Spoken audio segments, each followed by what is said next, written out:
अरे कहना अरे चला है वे यार खटे पे मारी दे काम जल्दी कर यहीं ने बच्चे जल्दी कर वे ला पटको जल्दी ला चला है मारी दे काम ना जल्दी करे ये चला है मजबूरिया बस आजे गए मेरे को तंग करनो था घर ही असा जो लतो चला है मजबूरी साजी मजबूरिया ते 4 पुटन हेते तरह भुख था मरनी कमा खाराइन प्यारे ने या लगी त शरीफ खानदान जो तो वो बचोरी ते लई पे हुई छा क्या मजबूरी आ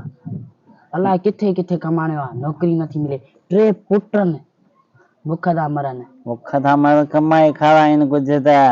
अगते वधन बाकी तो अगर वरी भई सब औलाद एक जेरो पी भी एक जेरो न मां पेजा पुट पढ़ाई वा चोरी में वडी बरकत है अल्लाह केतरो पैसो इने सुतो पयो हेरा बाकी ता जड़ा घरन मा 50-60 हजार घट में घट लख डेढ़ वटी के न घणो माल पयो अज मोचो इता चोरी क्या ता वट दिसंतो वडो गेट कारू अंदर जोलाए छा जो छा मोचो न नट कारू बारू आइन घर नडलो जन माल घणो त अज इन नटा धक पटणो तेजे करे मायम चोरी करण मजबूरी है छद मा चोरी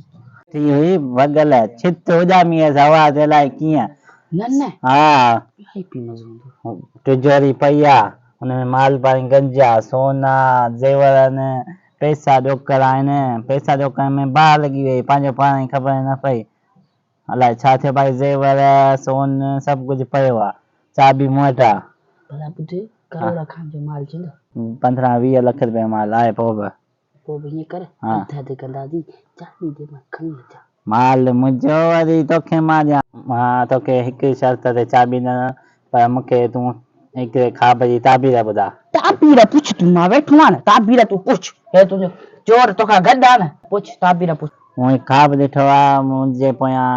जानवर गिद्ध बगर लोंबर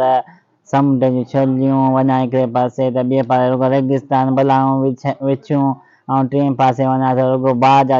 शोला वञी भॼी थकिजी पियमि वञा त कहिड़े पासे वञा मां भॼी थकिजी पियसि पोयां मुंहिंजे जानवर अर्श पोयां हुजे पोइ मां भॼी थकिजी पियमि पोइ मूं चयो ओ ज़ामनोई